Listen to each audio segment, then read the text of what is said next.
At Abydos, the desert does not feel empty. It feels arranged around memory. Beyond the cultivated edge of the Nile Valley, where green fields give way to pale ground and low hills, ancient Egypt made one of its most enduring sacred landscapes. Kings were buried here in the earliest dynasties. Later rulers built monuments here. Pilgrims came here. Offerings were made here. Names were spoken here so that the dead would not simply vanish. And at the center of that memory stood Osiris. The name Osiris is the one most familiar in Greek form. Egyptian names behind it are often rendered as Wesia, Atsia, or Usia, but the name is less important for our purposes than the role. Osiris was not merely a character in a story about murder and return. He became a way of thinking about death without making death the final word. He became a divine king below the horizon, a judge and ruler of the blessed dead, a figure through whom kingship, ritual, family, grief, fertility, and cosmic order could be imagined together. This is why Osiris cannot be treated as a simple god of death, as if he were only a dark ruler of a gloomy underworld. Egyptian funerary tradition was not simply an obsession with dying. Its great texts, tombs, images, and rituals were concerned with continuing life, ordered life, protected life, life transformed into a more durable state. In that world, death was terrifying, but it was also something that ritual, memory, and divine order might answer. The difficulty is that the famous story of Osiris does not come down to us in one neat ancient book from the earliest age of Egypt. The fullest continuous version known today is late, preserved by Plutarch, a Greek writer of the 1st and 2nd centuries of the Common Era, many centuries after the Pyramid Texts and the earliest royal mortuary traditions. Plutarch's account is valuable, but it is also interpretive, philosophical, and written from outside the oldest Egyptian language of the cult. So this episode will move carefully. We will not pretend that one late version is the whole ancient Egyptian tradition. We will begin with the older layers, mortuary texts, royal afterlife, Abydos, and ritual memory. Then we will approach the mythic drama, Osiris, Seth, Isis, Nephthys, and Horus. Finally, we will ask why this story became so durable that it could shape Egyptian kingship, funerary hope, later classical imagination, and modern retellings. The earliest great textual layer is not a storybook. It is a body of mortuary language now called the Pyramid Texts. These texts appear in Old Kingdom royal pyramids, beginning most famously in the Pyramid of Unas and continuing in later royal monuments. They are spells, utterances, ritual statements, and theological images meant to help the dead king pass into a powerful afterlife existence. Modern categories can mislead us here. Pyramid Texts, Coffin Texts, and the Book of the Dead are convenient scholarly names, but ancient Egyptian religious writing was more of a long continuum than 3 sealed boxes. Phrases, images, and purposes were adapted across time. What begins in royal monuments later appears in wider elite funerary contexts. What is written on pyramid walls may echo later on coffins, papyri, amulets, and tomb scenes. In these early layers, Osiris is already important, but the pyramid texts do not give us the full dramatic biography that later readers expect. They do not simply pause to tell the story of a good king murdered by his brother, dismembered, searched for by his wife, and avenged by his son. Instead, they assume a sacred world in which the deceased king can be linked with Osiris, protected by gods, lifted into the sky, and joined to enduring divine patterns. That distinction matters. Osiris begins for us in the surviving evidence less as a complete literary plot and more as a powerful ritual presence. He is a dead king who is not annihilated. He is a lord of the afterlife whose condition can become a model for the dead. He is bound to royal succession because the living king may be associated with Horus while the dead predecessor becomes Osirian. This royal pattern is one of the keys to the myth. Egyptian kingship was not only political office, it was cosmic maintenance. The king was expected to uphold Mat, order, balance, rightness, and the stability of the world. When one king died and another took his place, the transfer could not be only administrative, it had to be imagined as a sacred transition. Horus, the living son and rightful ruler, stands in relation to Osiris, the dead but powerful father. Seth, in many tellings, becomes the force of violence, disruption, and illegitimate seizure. This does not mean every Egyptian succession crisis was literally the Osiris myth. It means the myth offered a language for thinking about succession, legitimacy, and the terrible fact that kings die. The story most people know runs in broad outline like this. Osiris is a king. Seth, his brother, murders him. In some versions, the body is enclosed in a chest. In others, the body is cut apart. Isis, his wife and sister, searches for him with extraordinary devotion. Nephthys, often Seth's consort and Isis's sister, may assist in mourning and protection. The body is found, guarded, restored, or ritually reassembled. Isis conceives Horus after the death of Osiris. Horus grows into the claimant who contests Seth for the throne. Osiris does not simply return to the ordinary world as before. He becomes ruler in the realm of the dead. Even in summary, the story carries many kinds of meaning. It is a family tragedy, brother against brother, wife searching for husband, son avenging father. It is a political drama, rightful kingship disrupted and restored. It is a funerary model, the damaged dead protected by ritual and divine care. It is an agricultural image, death and renewal tied, in later interpretation, to vegetation, Nile fertility, and the rhythms of the land. And it is a theological claim. What is broken may be made effective again, not by denial of death, but through transformation. Isis is essential to this transformation. Later art and literature often make her the archetype of mourning, protection, and magical power. She does not simply grieve passively. She searches, she laments, she hides and protects the child Horus. She acts with cunning, speech, and ritual force. In many scenes from Egyptian funerary art, Isis and Nephthys flank the dead, their gestures of mourning also becoming gestures of care. The lament is not merely emotional, it is active. It helps restore relationship between the living, the dead, and the divine world. This is one reason Osiris is so often associated with the preserved body. Mummification should not be reduced to morbid fascination. Within the Egyptian worldview, the body mattered because identity and afterlife existence were complex. The dead person needed names, images, offerings, texts, protection, and bodily integrity. The body was not only matter, it was part of a network of personhood, ka, ba, name, shadow, image, memory, and ritual relation. The broken body of Osiris, then, becomes a mythic image of what funerary ritual seeks to answer. Bodies fail, bodies are damaged, life is interrupted, but through care, wrapping, naming, offering, and divine identification, the dead may become effective, transfigured, and capable of joining a blessed order. In this sense, Osiris is not simply raised, he is enthroned elsewhere. That is a quieter, stranger, and perhaps more Egyptian idea than the modern word resurrection usually suggests. Osiris does not come back as if nothing happened. He does not resume ordinary earthly kingship. Horus becomes the living king.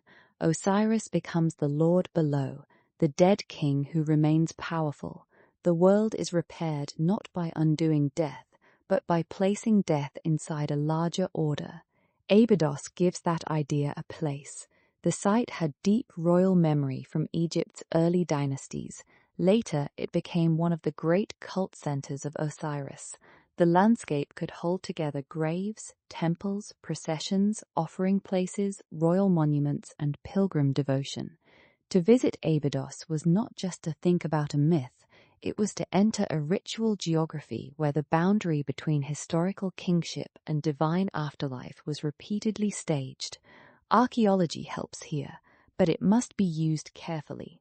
Abydos does not prove that the myth happened as literal history. It shows that Osiris was embedded in place, practice, and institution. It shows a sacred landscape where mortuary ritual, royal memory, and local cult could reinforce each other for centuries. In that sense, the evidence is more interesting than a claim of proof. It shows how myth becomes architecture, procession, offering, and social organization. At South Abydos, Middle Kingdom monuments such as the mortuary complex associated with Senwosret III remind us that afterlife belief was not only private feeling. It required labor, administration, ritual specialists, architecture, storage, art, and repeated performance. A king's afterlife was supported by a system. A god's cult was supported by a community. The dead remained socially present because the living kept making them present. Over time, forms of afterlife protection that had once appeared in royal settings became available in broader elite contexts. The Coffin Texts, associated especially with Middle Kingdom coffins, continue and adapt earlier traditions. It is common to hear this described as a democratization of the afterlife, but that phrase can be too simple. Access widened, but not equally to everyone, and it depended on wealth, literacy, burial practice, and social position.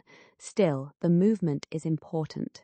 The hope of becoming an effective blessed dead was no longer imagined only through pyramid walls of kings.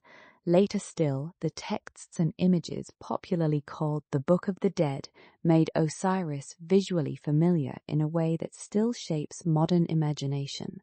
A deceased person may be led before divine judgment, the heart may be weighed. Osiris may sit enthroned as Lord of the Westerners, Lord of the Dead, green-skinned or wrapped like a mummy, holding crook and flail, receiving the justified into an ordered afterlife. This companion material belongs fully to another episode, but it matters here because it shows where the Osiris tradition goes. The god who is murdered and restored becomes the judge before whom the dead hope to be vindicated. The one who suffered disorder becomes the one who presides over order. The judgment scene can be misunderstood if treated as a simple cartoon of heaven and hell. Egyptian afterlife theology varied over centuries, and its texts are not identical to later religious systems, but the moral dimension is real. The deceased wants to be declared true of voice, justified, aligned with Maat. The heart should not testify against the person. Speech, memory, and conduct matter. The afterlife is not only survival, it is right relation to divine order. This helps explain why Osiris endured. He offered a way to imagine continuity without pretending that life was safe. He is murdered, he is mourned, his body is vulnerable, his throne is contested, but his story does not end with Seth's violence. Horus lives, Isis acts, Nephthys mourns, ritual reorders the broken.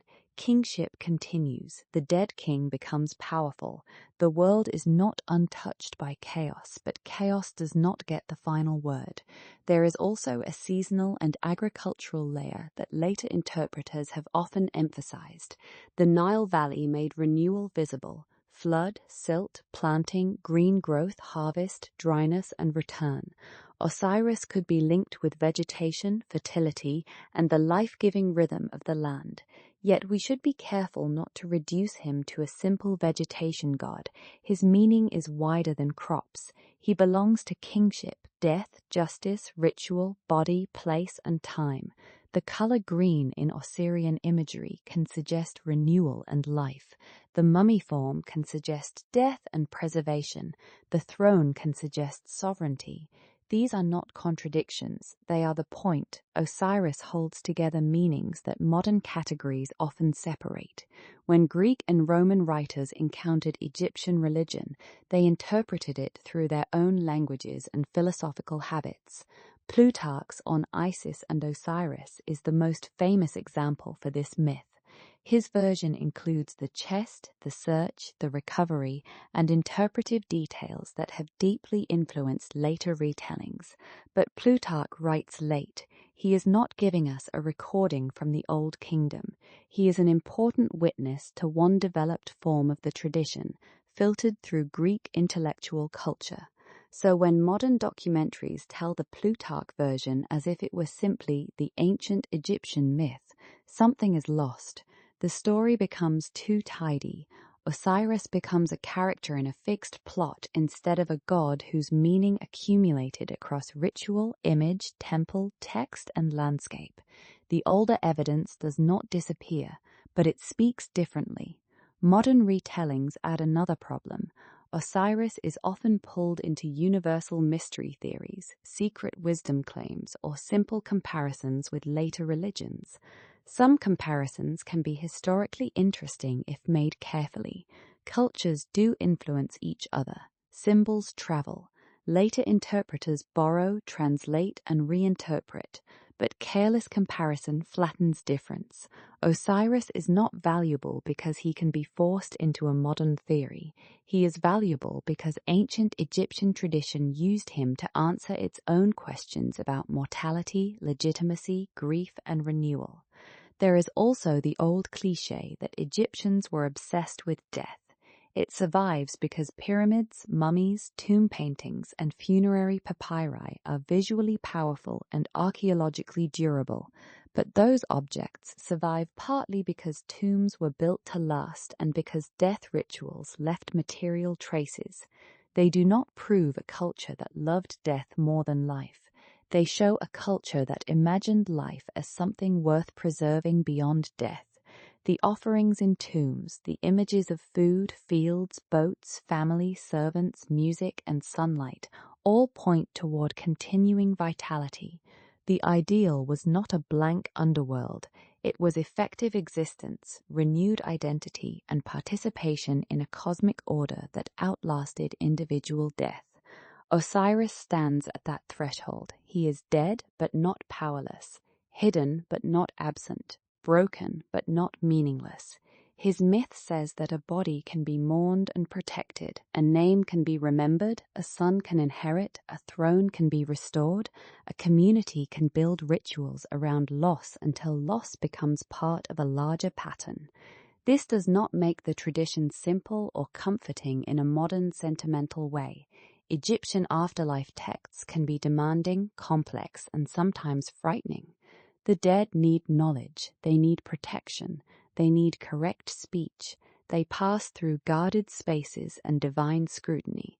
The afterlife is not automatic, it is achieved through preparation, ritual, and alignment with order. But within that demanding world, Osiris is a profound figure of hope. He is not hope that death never happens. He is hope that death can be answered. At the end of the story, Horus belongs to the living throne, and Osiris belongs to the realm beyond. That division is important.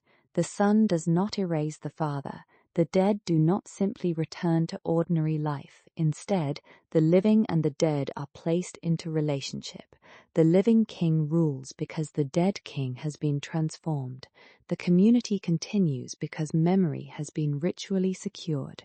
This is why Abydos matters as more than a backdrop. The landscape turned theology into movement. A pilgrim could approach sacred ground. A king could associate himself with Osiris. A family could hope that proximity, name, offering, and image linked their dead to the god's power. The myth was not only heard, it was walked, built, painted, buried, renewed. And perhaps that is why Osiris still holds attention. Many myths survive because they explain the sky, the sea, or the origin of a people.